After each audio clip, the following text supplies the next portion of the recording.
En tant qu'adventistes du septième jour, nous avons une mission, nous avons un but, et quel privilège d'être appelé par Dieu à le rejoindre dans sa mission extraordinaire, dans son objectif en ces derniers jours de l'histoire du monde. Ces derniers mois, nous avons vu à quelle vitesse les événements mondiaux peuvent changer, presque du jour au lendemain. Pour ainsi dire, les marchés mondiaux ont été durement touchés. La vie communautaire et les entreprises ont presque cessé. Bien sûr, nous avons également assisté à des grandes pertes de vies humaines. Cela a entraîné de nombreux défis pour notre Église mondiale, pour nos institutions, pour nos activités missionnaires, pour nos églises locales et pour les membres de notre Église. À tous les niveaux, nous avons dû prendre des décisions très difficiles concernant le financement du personnel. Mais la bonne nouvelle, c'est que nous servons un Sauveur qui est ressuscité et qui est toujours avec nous dans le monde d'aujourd'hui. Malgré les incertitudes et les craintes qui nous entourent, Dieu continue à diriger son Église. Nous savons que nous pouvons envisager l'avenir avec confiance et certitude. Les paroles du prophète Joël ont été écrites il y a plusieurs siècles dans des circonstances différentes, mais d'une certaine manière, elles étaient très similaires. Dans le texte avant sa prophétie, Joël décrit l'image choquante d'une terre en deuil face à l'attaque des sauterelles et à la peste, ainsi que la douleur des animaux, l'assèchement des rivières et le désespoir des agriculteurs. Il est dit dans Joël 1,12 « La joie a cessé ». C'est la représentation poignante d'une terrible souffrance. Mais ensuite, au chapitre 21, nous lisons ces mots de grande espérance. « Terre, n'aie pas peur, sois dans l'allégresse. Et réjouis-toi, car l'Éternel fait des grandes choses. » Aujourd'hui, en 2020, nous pouvons également nous débarrasser de la peur et nous réjouir, car nous savons que le Seigneur fera de nouveau des grandes choses, tout en voyant la prophétie s'accomplir et le retour du Christ s'approcher. Ce texte dit que non seulement Dieu fera des grandes choses à l'avenir, mais qu'il fait aussi des choses merveilleuses en ce moment. Et aujourd'hui, je veux vous assurer que sous sa direction, l'Église de Dieu avance et que le Seigneur continue à faire des grandes choses.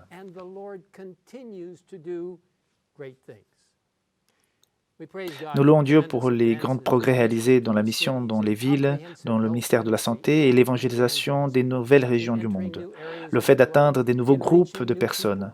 Nous voyons des centaines de milliers de membres d'Églises qui s'impliquent joyeusement en tant que TMI, engagement total des membres.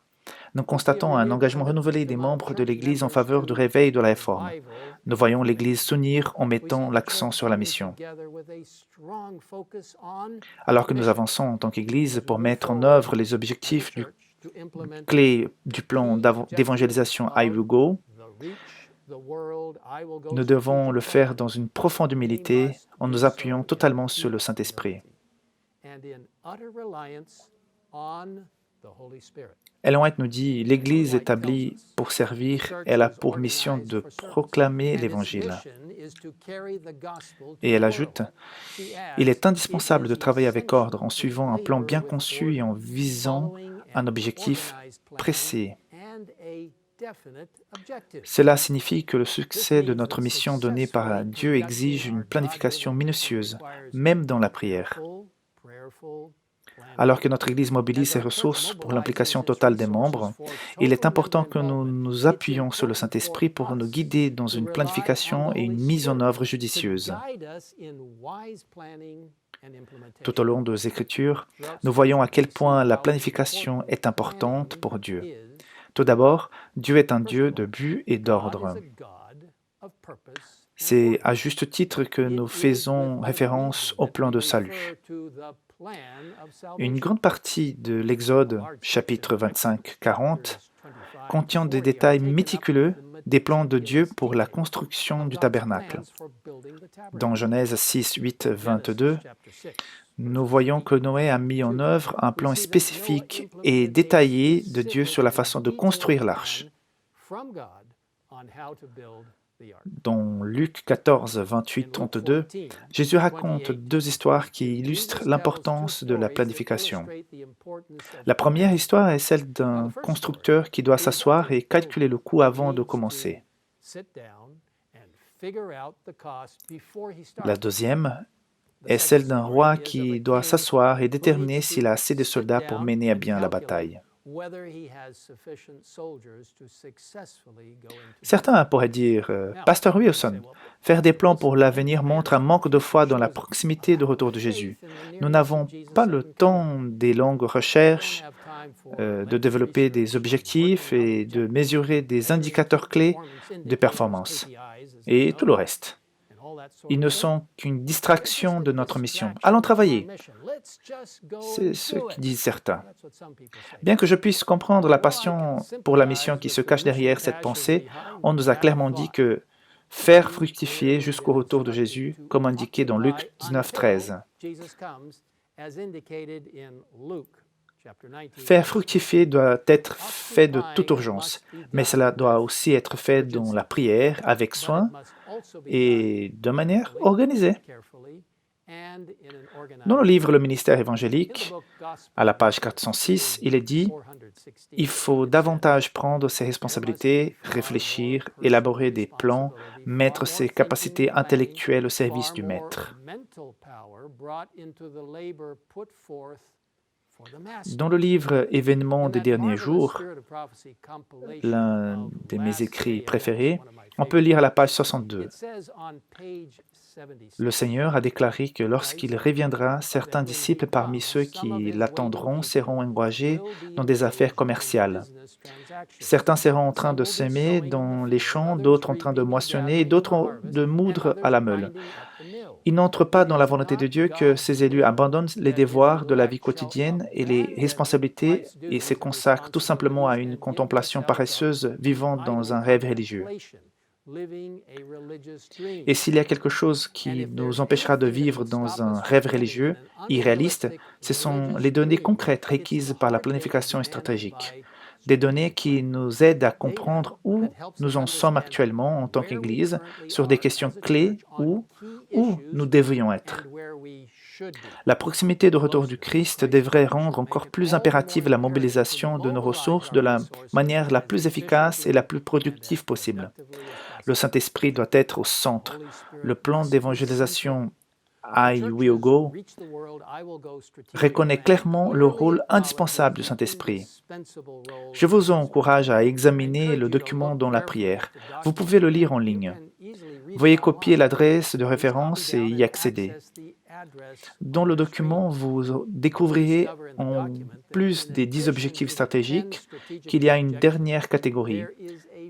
Objectif du Saint-Esprit, à définir comme le Saint-Esprit nous dirige. Non seulement le Saint-Esprit nous guide dans l'élaboration de nos plans, mais il nous amène parfois à adapter ou à modifier nos plans en fonction de l'évolution des circonstances et de sa volonté. Nous pouvons clairement voir ce qui se passe dans la vie de l'apôtre Paul. Par exemple, il espérait et prévoyait depuis longtemps de visiter l'église de Rome, mais dans sa lettre aux Romains, Paul écrit que malgré tous ses espoirs et ses projets de leur rendre visite, ce qui m'a souvent empêché d'aller chez vous, Romains 15, 22, l'obstacle qu'il a rencontré était en grande partie l'œuvre du Saint-Esprit. De même, Luc dit que Paul et ses compagnons aient eu l'intention de prêcher en Asie. Le Saint-Esprit le lui a empêché à l'époque. En tant qu'Église, nous devons être prêts et capables de nous adapter, prêts à répondre à l'appel de Dieu, à mettre de côté nos plans et à aller dans toutes les directions qu'il pourrait nous appeler. Alors que nous regardons en tant qu'Église avancer dans la direction à laquelle Dieu nous appelle, je crois que l'histoire de Néhémie, les chansons du roi Artaxerxès, est un exemple pour nous tous. Néhémie, le planificateur, dont Instruction pour un service chrétien effectif à la page 216, Ellen White écrit « Il faut des Néhémies à l'Église aujourd'hui, non des hommes qui peuvent non seulement prier et prêcher, mais des hommes dont les prières et les sermons sont empreints d'un dessein bien arrêté. La direction suivie par ce patriote hébreu, dont l'application de ces projets doit être celle qu'ont adoptée les pasteurs et les dirigeants. Lorsqu'ils ont élaboré leurs plans, ils doivent les présenter à l'Église de manière à susciter à la fois son intérêt et sa collaboration. Les membres doivent comprendre ces projets et s'associer à leur réalisation. Ils auront alors un intérêt personnel dans leur prospérité. La réussite qui couronna les efforts de Néhémie montre ce que la prière, la foi et une action sage et énergique sont capables d'accomplir. La foi vivante pousse à une action énergique. Examinons les points clés du plan stratégique de Néhémie. Rechercher, collecter les données.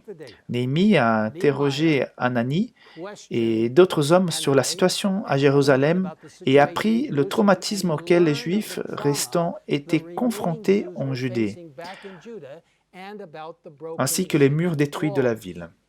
Plus tard, il a personnellement inspecté les murs.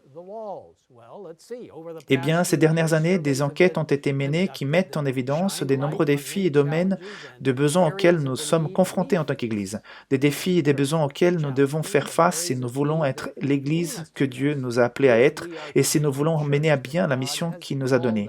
L'histoire de Néhémie nous montre la voie à suivre pour relever ces défis.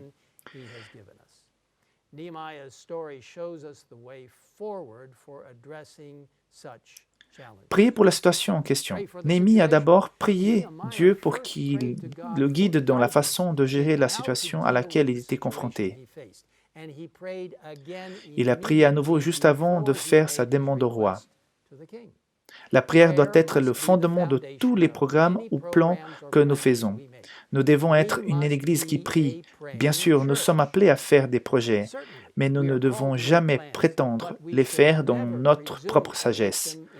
Toute compétence, intelligence ou éducation à laquelle nous pourrions apporter ne vaut rien sans la direction et la bénédiction de Dieu.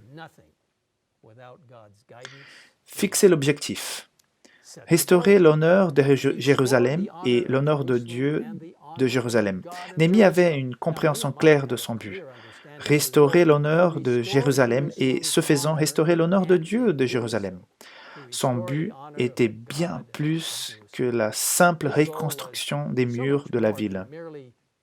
Tout comme Néhémie a clairement compris son but, nous devons nous aussi comprendre clairement notre but et notre objectif en tant qu'adventistes du septième jour. Le but ultime du projet AUGO se reflète dans la déclaration de mission officielle des adventistes du septième jour. Faire des disciples de Jésus-Christ vivant comme ses témoins aimants et proclamer à tous les hommes l'évangile éternel du message des trois anges en préparation de son retour.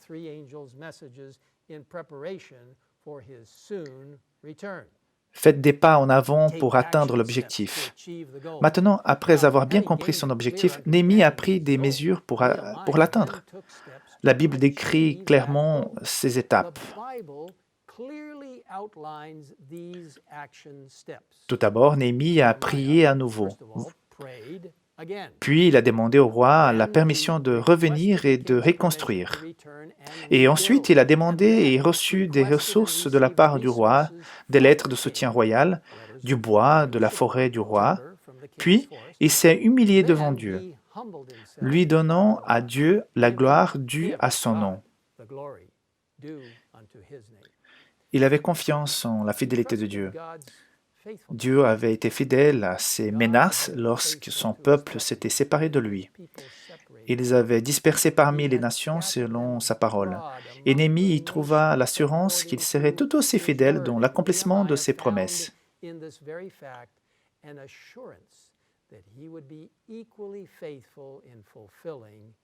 Les responsables ont commencé à construire. Puis, ils ont aidé les pauvres en annulant leurs dettes et ont cessé de faire payer des intérêts.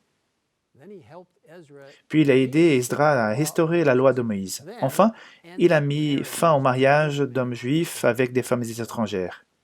Examinons les étapes d'action du projet AUGO. L'objectif spirituel numéro 2, tout comme Némi a franchi plusieurs étapes importantes pour atteindre son but, le projet IUGO divise notre objectif stratégique en tant qu'Église en 10 objectifs clés.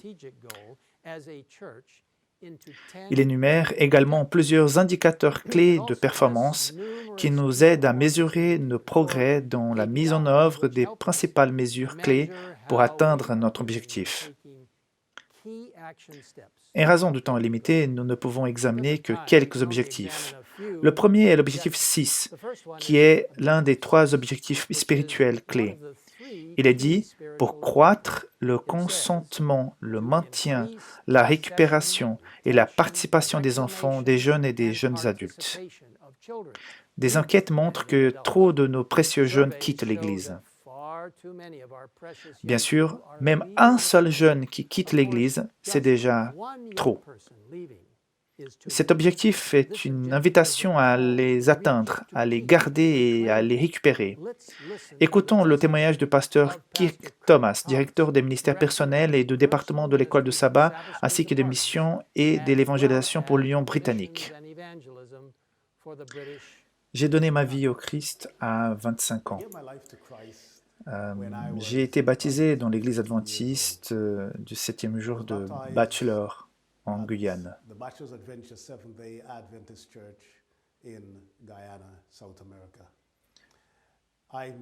Je n'ai jamais manqué un service de culte. J'étais toujours présent. Environ 1 an et demi après mon baptême, je me suis senti découragé. Je n'étais pas malade, juste découragé. J'ai décidé de ne pas aller à l'église, mais de rester à la maison et dormir. Vers 14h30 ce samedi après-midi, ma mère m'a secoué vigoureusement en essayant de me réveiller. Quand je me suis réveillé, elle m'a dit d'une voix inquiétante qu'il y avait beaucoup d'hommes à la porte, criant mon nom.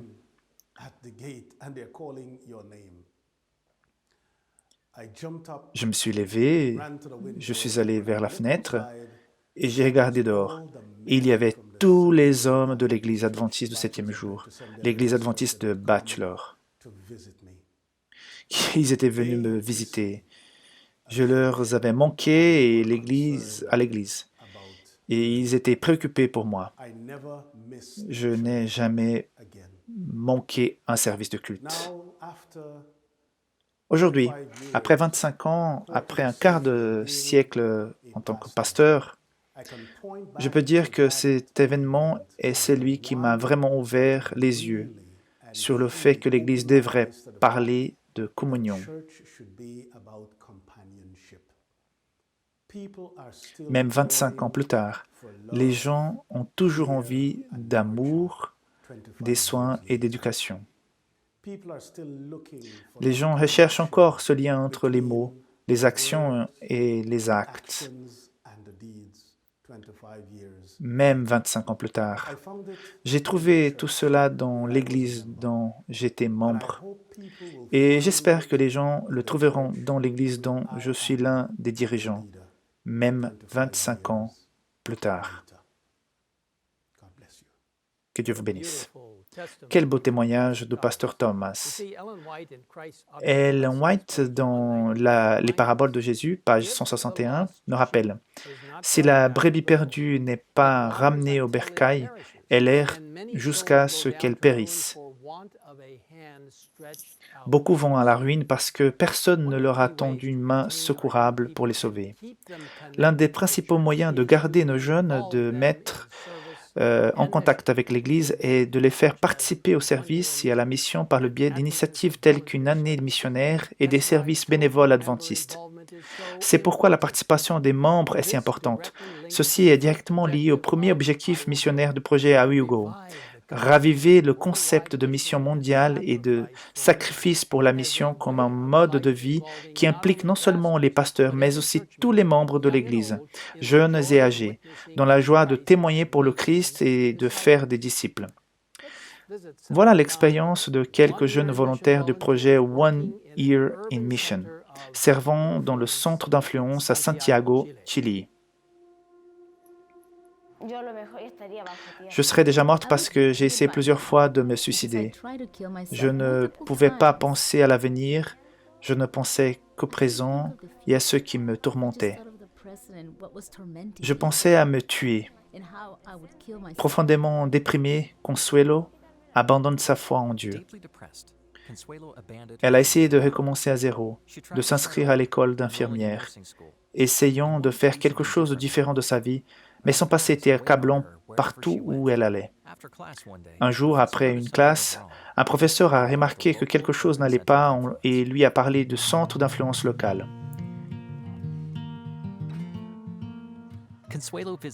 Consuelo a visité le centre où elle était reçue par Micheli et Angie, des volontaires adventistes du programme missionnaire. Elle a apprécié de parler avec eux et a décidé de suivre un cours de portugais qui lui a été proposé. Au fil du temps, Consuelo s'est liée d'amitié avec les volontaires.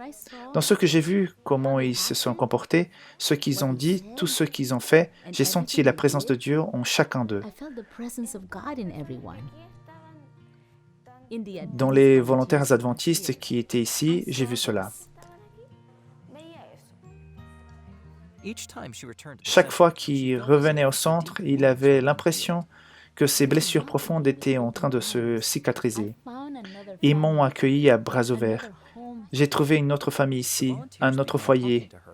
Les volontaires ont commencé à lui parler de Dieu. C'était la première fois après si longtemps que Consuelo se sentait prête à parler de sujets spirituels. Elle a demandé des études bibliques et a progressivement développé une nouvelle compréhension et une nouvelle relation avec le Seigneur. Le fait d'être ici m'a aidé dans plusieurs aspects. J'ai vu l'amour de Dieu, la grâce de Dieu que je n'avais trouvé nulle part. Je me suis senti de plus en plus proche de Dieu, croyant en lui, ayant plus de foi en lui, pendant le temps où j'étais ici. Depuis lors, Consuelo a été baptisée, faisant partie de l'Église adventiste du 7e jour. Maintenant, elle est bénévole au centre, faisant des consultations médicales gratuites. Comme Consuelo, nombreux sont ceux qui recherchent la communauté et l'amour, mais la plupart des gens sont trop méfiants à l'égard des religions pour voir ces choses dans une église traditionnelle. Beaucoup de gens viennent ici avec une vision, peut-être un peu méfiant car ils ne savent pas ce que nous pourrions demander en retour. Mais lorsqu'ils voient un environnement différent, où il n'y a que de l'empathie, de l'amour et de l'amitié, ils changent complètement d'avis. Ils sont très reconnaissants visant à faire participer plus de gens. En servant la communauté, les adventistes apprennent ce qui intéresse les gens et la région. Le centre organise divers cours d'activités pour la communauté, y compris des cours de portugais, d'anglais, des démonstrations de cuisine saine, de l'artisanat et divers cours de gymnastique. Nous avons vu l'effet de la méthode du Christ sur la vie des gens, parce que nous représentons pour eux une communauté ouverte à l'Église adventiste, qui n'était pas facile à atteindre dans le passé, parce que lorsque vous avez votre propre religion, vous vous enfermez dans votre propre monde et vous ne voulez pas que quelqu'un envahisse votre vie. Ces centres brisent ces barrières, non seulement ici, mais aussi lorsque nous rencontrons chez eux, dans leur famille. C'est là que nous pouvons appliquer la méthode du Christ. Grâce à une véritable prise en charge des personnes du centre, il a touché le cœur de la communauté et les résultats ont dépassé les attentes des bénévoles. Nous avons vu à quel point ce ministère est bon pour la communauté, ainsi que pour les églises, car il fait revivre des membres adventistes. Nous avons connu un réveil au sein de l'Église. Priez pour les centres comme celui-ci, priez pour que, grâce à l'amitié et à la compassion, les gens puissent goûter l'amour de Jésus. Merci de nous aider à transformer la vie des autres grâce à vos dons pour un projet de mission mondiale comme celui-ci. Quelle bénédiction d'avoir des jeunes dynamiques et dévoués. Dieu soit loué. Je ne saurais trop insister sur l'importance vitale de s'engager dans le service de la mission. C'est aussi vital pour notre vie spirituelle que l'exercice l'est pour notre physique. Ellen White a raconté une histoire fascinante. Un jour d'hiver, un homme avait terriblement froid et s'est effondré dans la neige, prêt à mourir. Mais alors qu'il était allongé dans la neige, il a entendu les cris d'un voyageur qui se trouvait à proximité. Instinctivement, il s'est senti obligé de l'aider. Il a tendu la main et a commencé à frotter les membres gelés de l'homme, essayant de lui redonner la vie. Ellen White écrit « Il s'est mis à réchauffer les membres glacés de l'infortuné et par des rudes efforts, réussit à le relever. Comme son compagnon ne pouvait pas se tenir debout, il l'empoigna et le porta à travers les couches de neige qu'il n'aurait jamais pu franchir tout seul.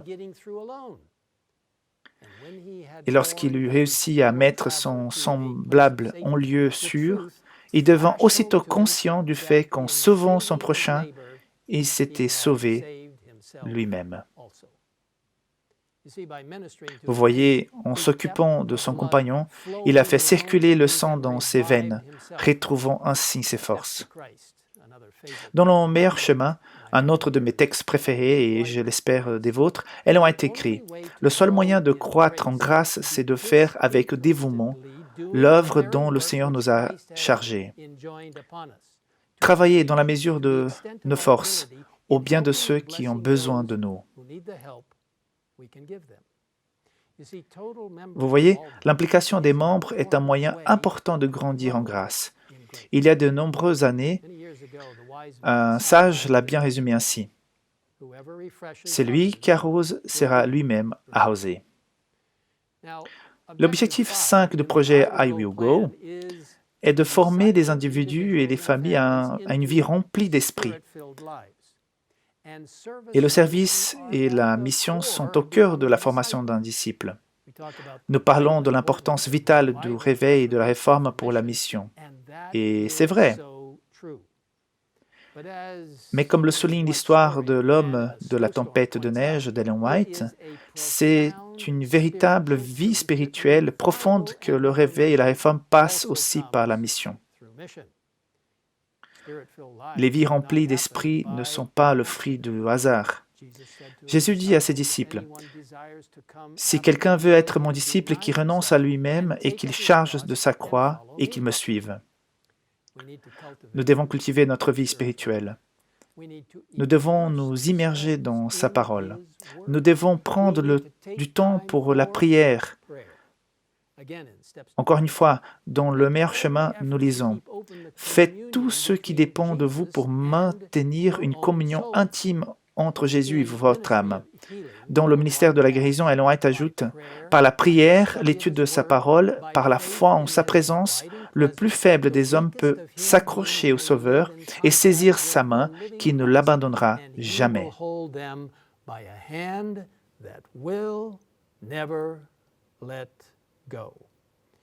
En tant qu'individu et en tant que famille, être un disciple du Christ avec une vie pleine d'esprit implique plusieurs dimensions d'engagement. Il s'agit d'être engagé dans le service et la mission. Cela implique de passer du temps à prier et à étudier la Bible, écouter et parler avec Dieu, l'adorer. Prier, c'est ouvrir à Dieu son cœur comme on le ferait à son plus intime ami. Cela prend du temps. Elle se déroule dans le cadre d'un culte communautaire à l'église, des réunions de prière et des petits groupes. Elle a lieu dans le cadre du culte familial quotidien. Et cela doit avoir lieu dans le temps que nous passons individuellement avec Dieu dans la prière et dans la lecture de sa parole. Mais cela doit avoir lieu si nous voulons avoir une vie remplie d'esprit en tant que ses disciples.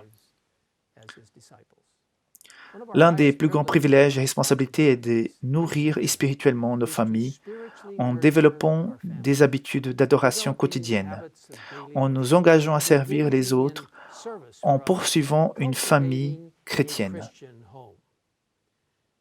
Tout cela a été lié à l'objectif numéro 7, aider les jeunes et les jeunes adultes à mettre Dieu à la première place et à donner l'exemple d'une vision biblique du monde. Comment y parvenir ? Bien entendu, l'école du sabbat et les services religieux jouent un rôle important. Il en va de même pour les écoles adventistes du 7e jour, et j'invite instamment toutes les familles adventistes qui peuvent à inscrire leurs enfants dans une école adventiste du 7e jour. Mais le lieu le plus important pour former une vision biblique du monde est la famille. Par le culte familial, par la création d'habitudes spirituelles personnelles, par le dialogue et par l'exemple donné à nos enfants. Et n'oublions pas la puissance du deuxième livre de Dieu, la nature. Ellen White écrit: il faudrait encourager les enfants à chercher dans la nature les éléments qui illustrent les enseignements de la Bible. Et voici une belle histoire qui montre comment le passe-temps de l'apiculture a renforcé les principes bibliques de la dîme et du service chez un garçon de 10 ans en Australie. Un jeune entrepreneur de 10 ans a créé une entreprise dans son jardin et a fait don de ses premiers bénéfices à une œuvre de bienfaisance. Je m'appelle Finn et je vis sur la Gold Coast et je suis apiculteur. Je possède un chien et quelques milliers d'abeilles.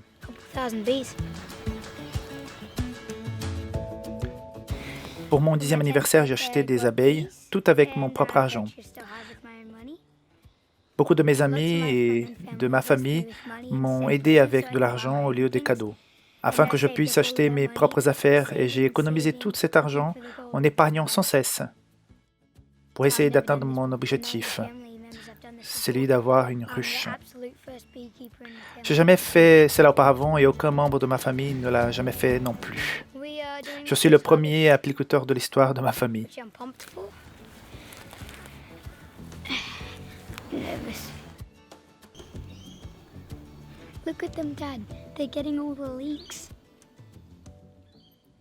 Ça, c'est délicieux. Je veux donner mon premier pot de miel à Dieu. Donc, vous avez le miel, Dieu et l'argent. J'ai décidé de donner l'argent de ce miel à un projet au Malawi.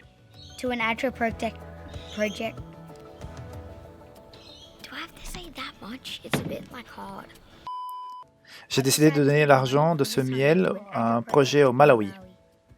Ce projet aidera les familles à obtenir leur propre ruche afin de générer du revenu.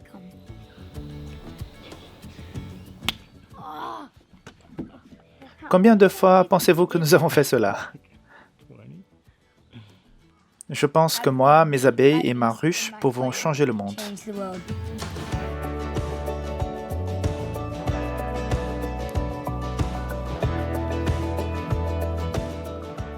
Je m'appelle Finn et je suis apiculteur.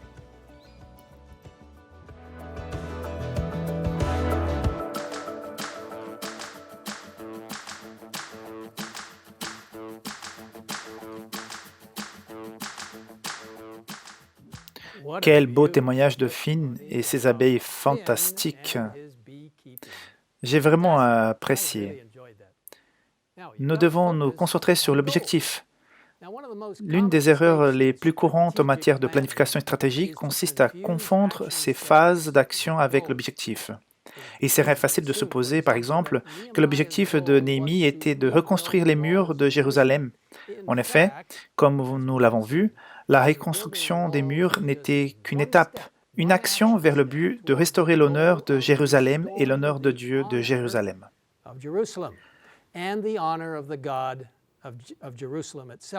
Aujourd'hui, l'Église adventiste du 7e jour possède le plus grand système scolaire protestant au monde.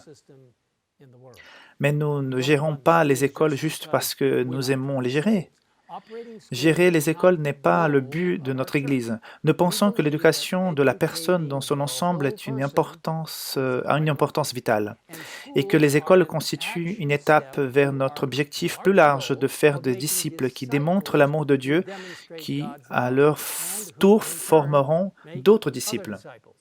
Nous gérons des centaines d'hôpitaux, mais nous ne les gérons pas seulement parce que nous aimons gérer des entreprises. Nous dirigeons des hôpitaux parce que nous aimons les gens et que nous sommes engagés dans la méthode du ministère du Christ. Nous dirigeons des hôpitaux comme une action globale vers notre objectif de former des disciples qui démontrent l'amour de Dieu, à qui leur tour forment d'autres disciples.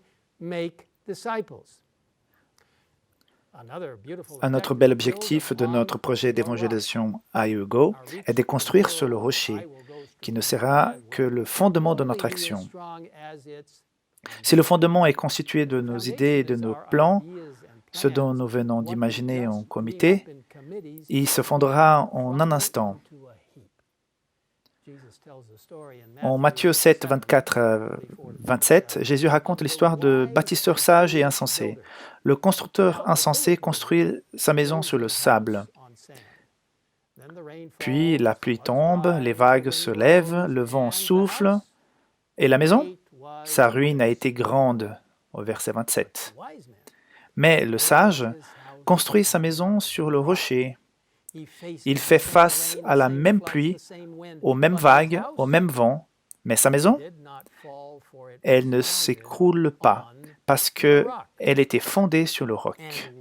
Et qu'est-ce que c'est le rocher? Jésus et ses enseignements, toutes nos ressources, tous nos programmes, tous nos projets, toutes nos initiatives, nous devons tous nous ancrer avec force à Jésus, notre rocher.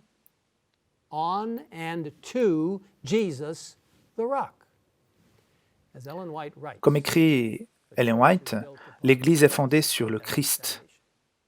Le projet I Will Go reconnaît qu'avec le fondement de Jésus, le rocher, et avec la direction du Saint-Esprit, nous sommes pleinement autorisés à aller. Et qu'est-ce qui nous motive? Une fois de plus, Ellen White nous dit, l'amour doit être le principe de l'action. Il est l'essence même du gouvernement divin sur la terre et dans les cieux. Jésus dit, c'est à cela que tous reconnaîtront que vous êtes mes disciples, si vous avez de l'amour les uns pour les autres. Et comme Paul le dit dans 2 Corinthiens 5, 14, c'est l'amour du Christ qui nous presse. Beaucoup ont grandi en entendant les histoires de Fernando et Anna Stau, pionniers des missionnaires adventistes du 7e jour en Amérique du Sud. Les Stau ont notamment fondé des cliniques, des écoles et des églises autour de Titicaca, dans les Andes péruviennes. Ils se sont ensuite installés dans la région amazonienne, où l'un de leurs guides était un Indien Compa nommé Katosho Machari. Dans les années 70, l'évangéliste péruvien Alejandro Bullón a retrouvé Katosho qui vivait encore dans la région où le couple Stau avait servi. L'aîné Bullón écrit « Je l'ai trouvé assis devant un petit feu à l'intérieur de sa hutte. J'aimerais que vous me parliez de Madame et Monsieur Stau, je lui ai dit. Vous étiez son guide. Il a levé les yeux et cligné des yeux comme s'il essayait de se rappeler de ce souvenir. Ses yeux sont rapidement redevenus humides et 2 larmes ont coulé le long de ses rides que le temps avait gravées sur ses joues. Silence. J'ai senti une bosse dans sa gorge pour avoir troublé la paix de ce vieil homme. Mais sa voix tremblante d'émotion et d'années passées m'a sauvé de ma détresse. Il a dit « Il nous aime ». 3 mots. Seulement 3. Mais ils exprimaient tout ce que les Stau représentaient pour les Compas. Quel beau témoignage de vie et de témoignage chrétien. Quelle merveilleuse façon de se souvenir. Et quelle motivation plus forte pourrait-il y avoir pour tout ce qui est décrit dans le projet I Will Go. Au début des années 1920, l'Église adventiste du 7e jour a été confrontée à une crise. Des nouvelles possibilités d'emploi s'ouvrent dans le monde entier. Cependant, après la Première Guerre mondiale, le monde était en crise économique et il manquait $250 000 au budget du siège de l'Église dans le monde.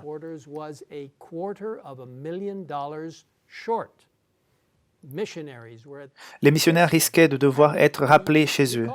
La dénomination avait soigneusement planifié et avait prié avant d'envoyer des missionnaires dans le monde entier, un engagement financier énorme. Mais personne n'aurait pu prédire la récession économique qui s'était produite. Le problème était à l'ordre du jour du Conseil d'automne de la Conférence générale de 1922. Les délégués se sont réunis et ont prié. Finalement, ils ont adopté un plan pour demander aux membres de l'Église de sacrifier 1 semaine de salaire dans une offrande spéciale. Malgré la situation financière difficile, les 208 771 membres de l'Église se sont réunis et ont donné un tiers de million de dollars. Le don moyen pour chaque membre de l'Église en Amérique du Nord équivalait à 6 jours de salaire.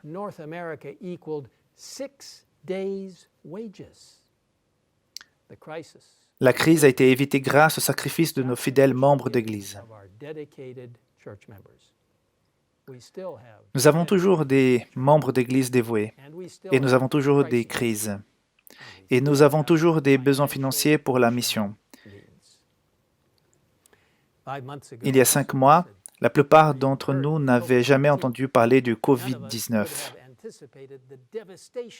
Aucun d'entre nous n'aurait pu prédire la dévastation de l'économie mondiale et surtout les pertes de vies humaines.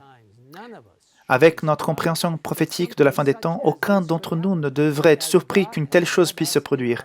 Mais comme Dieu nous a guidés dans notre passé, nous savons qu'il continuera à nous guider dans l'avenir.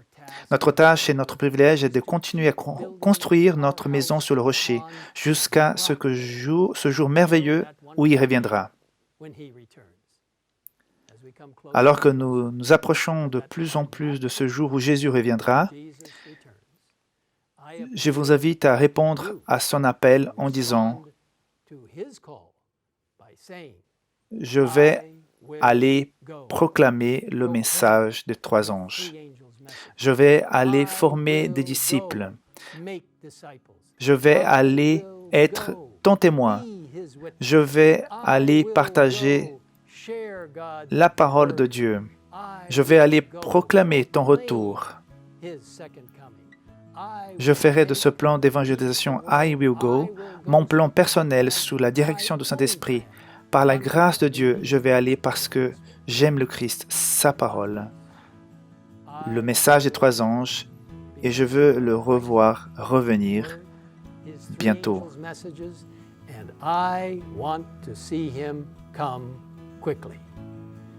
Jésus revient. Impliquez-vous, où que vous soyez, et quel que soit le cadre dans lequel vous vous trouvez en ce moment. Dieu vous appelle à faire partie de son message de dernier jour. Chacun de nous, dans un monde qui réclame des réponses éternelles.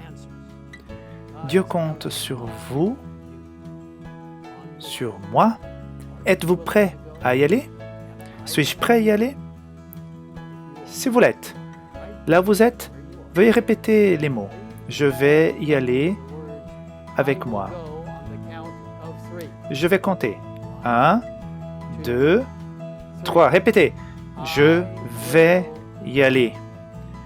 Que Dieu vous utilise avec force pour partager sa parole en attendant le retour de Jésus. Maranatha. Amen.